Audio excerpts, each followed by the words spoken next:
Bonjour tout le monde, je vous retrouve aujourd'hui avec une vidéo 100% livre. Enfin, je vais vous parler de mes dernières lectures qui ont été plutôt bonnes, il faut l'avouer. En premier lieu, je vais vous parler de Moi Malala, je lutte pour l'éducation et je résiste aux talibans, écrit par Malala Yousafzai avec la collaboration de Christina Lamb, publié chez Kalman Levy. Je vous ai déjà un petit peu parlé de ce roman dans mon dernier bilan lecture. Enfin, roman, non, ce n'est pas un roman d'ailleurs, c'est un témoignage. Je vous en avais parlé, j'en étais à peu près à la moitié et j'étais tellement à fond que je vous en ai quasiment fait un avis. Donc je suis désolée, je vais un petit peu me répéter dans cette vidéo parce que même arrivé à la fin, mon avis n'a pas changé. J'ai adoré cette lecture qui m'a vraiment beaucoup secouée et qui m'a fait aussi beaucoup de bien. Donc c'est l'histoire de Malala en fait. Malala nous raconte sa vie, elle nous raconte sa vie au Pakistan, sa vie qui malheureusement est très troublée par les talibans. J'ai trouvé que c'était vraiment le bon moment pour le lire parce que j'ai trouvé vraiment une résonance par rapport à ce qui se passait en ce moment dans l'actualité internationale. Alors c'est sûr que là on parle plutôt de Syrie, on parle plutôt des réfugiés syriens et de la crise des migrants en Europe, mais malgré tout il y a pas mal de similitudes parce que finalement c'est un petit peu la même chose. On est dans un pays, le Pakistan, qui a une instabilité politique, d'ailleurs qui dure depuis la création de ce pays. Et les populations sont obligées parfois de fuir, de bouger. Malala elle-même, qui est dans une famille plutôt engagée, va être obligée de quitter sa maison à un moment donné pour aller plus loin dans les terres, pour se protéger. Et vous le savez, suite à la tentative d'assassinat qui a failli lui coûter la vie, elle a été obligée de quitter précipitamment le Pakistan pour le Royaume-Uni. Donc finalement, voilà, tout prend sens par rapport à ce qui se passe actuellement. On n'est pas si loin et du coup, je trouve que c'est vraiment une lecture très intéressante de ce point de vue-là et je vous conseille vraiment de la lire.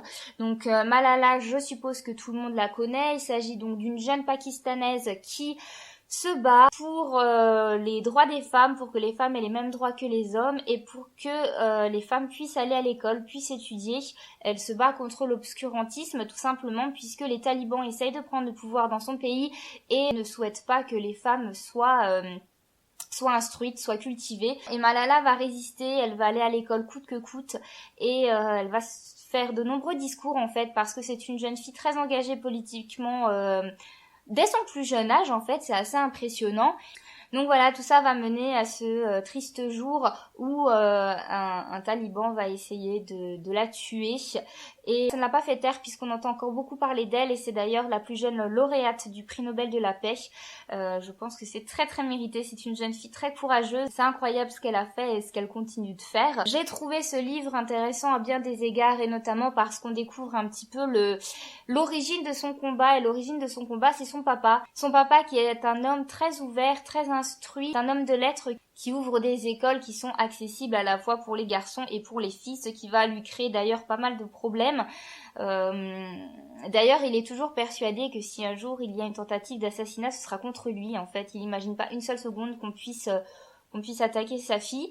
Et donc voilà, c'est un homme très engagé qui va toujours encourager sa fille dans ses choix, dans son instruction.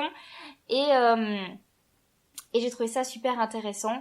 Elle a des parents qui la soutiennent jusqu'au bout. C'est un livre qui remue, c'est clair, qui secoue, qui montre qu'il y a encore un long chemin à parcourir avant que l'on vive dans un monde plus juste.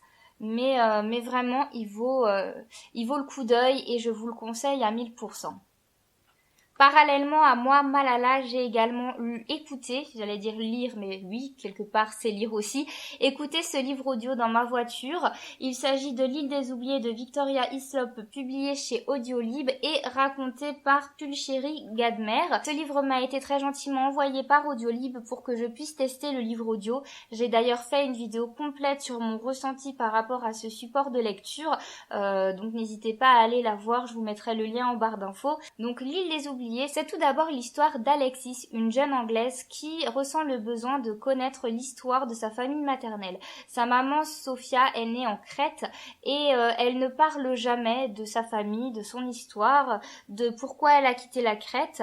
Et Alexis ressent un manque et décide de faire un voyage et de partir en Crète pour découvrir un petit peu ses origines. Là-bas, elle va découvrir l'île de Spinalonga, qui est une île qui pendant très longtemps était en fait une léproserie. Elle accueillait les lépreux et très rapidement elle se rend compte que cette léproserie a un lien avec sa famille.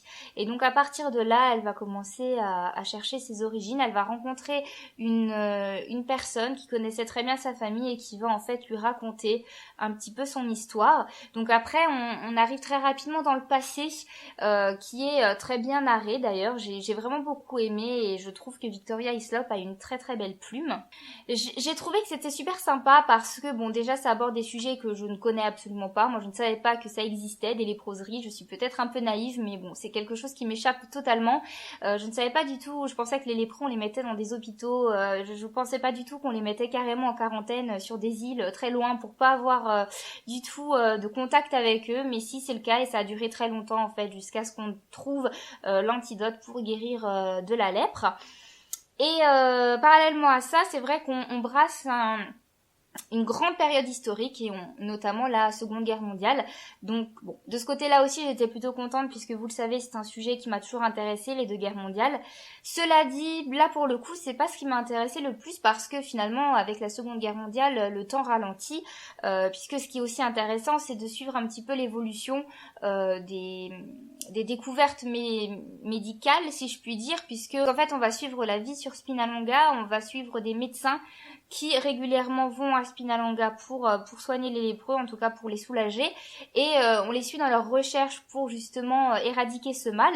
Et c'est vrai qu'avec évidemment la Seconde Guerre mondiale, tout s'arrête au final. Donc voilà, bizarrement, c'est la partie de roman que j'ai le moins aimée, mais au-delà de ça, j'ai beaucoup aimé. Et si vous aussi, vous appréciez les histoires de femmes sur plusieurs générations avec un secret de famille, ça devrait vous plaire parce que voilà, c'est vraiment bien fait, c'est très complet, c'est bien écrit comme je le disais, et j'ai passé un très très bon moment avec ce livre audio, je vous le conseille.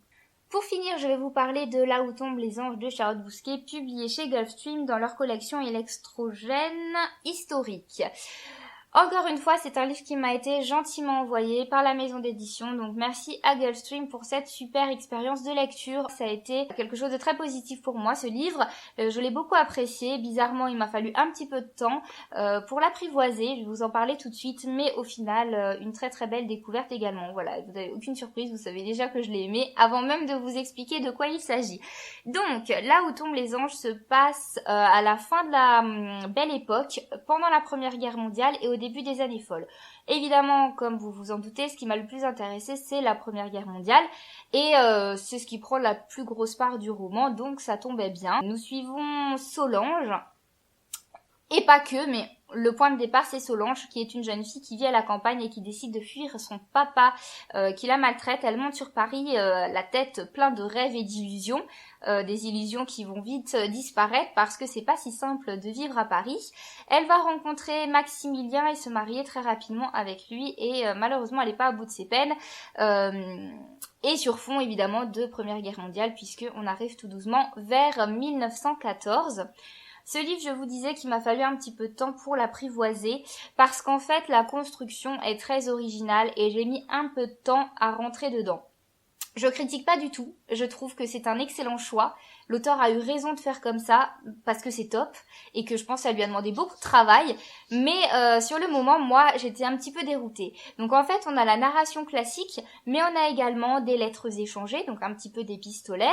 On suit le journal intime de Solange, on a des extraits de presse, et le tout, ça donne une histoire qui n'est pas forcément très linéaire. En fait, on apprend un petit peu la suite des événements par plusieurs biais différents ou des infos sur un personnage à travers un autre personnage.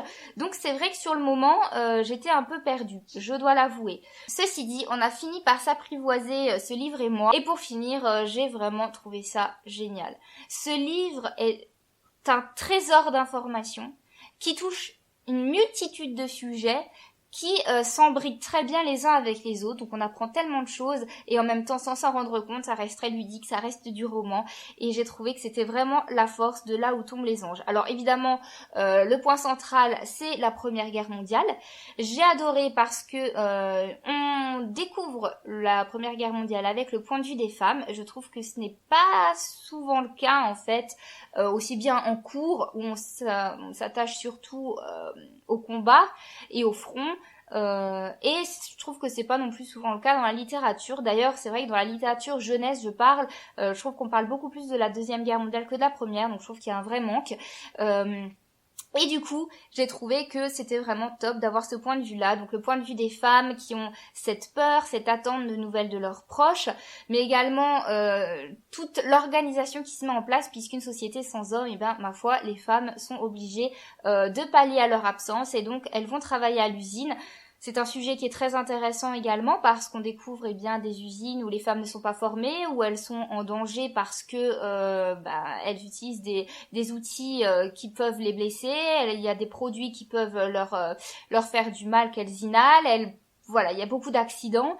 Et ça, c'est vrai qu'on n'en a pas toujours conscience. En plus, elles font ça pour des salaires de misère puisque les entreprises ont bien compris que il y en a des dizaines qui attendent derrière pour avoir du travail. À travers le travail des femmes, évidemment, on va toucher à l'émancipation progressive des femmes puisqu'elles se rendent bien compte que elles sont tout autant capables qu'un homme. Et voilà, on va voir que les politiciens mettent un point d'honneur finalement à casser cette émancipation dans l'œuf parce qu'ils ne veulent absolument pas que les femmes prennent le pouvoir. Je pense qu'on peut le dire comme ça. Mais l'auteur ne s'arrête pas là et c'est ça qui est fou. Elle va aborder une toute autre multitude de sujets qui peuvent d'ailleurs être toujours d'actualité aujourd'hui, comme la désinformation de la presse, la maltraitance, l'homosexualité, la maladie, la dépendance des personnes âgées, le voyage, la musique, enfin elle ne s'arrête plus, Charlotte Bousquet tout simplement, et j'ai trouvé que c'était magistral. Voilà, donc ce livre, je vous le conseille à 1000%.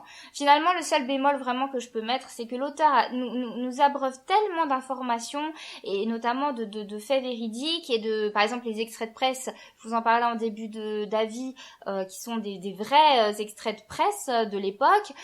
J'ai trouvé dommage qu'il manque une bibliographie. Ça, franchement, c'est à noter parce que je pense qu'elle a fait énormément de recherches et voilà, c'est dommage que nous, on puisse pas se référer aux documents qu'elle a utilisés.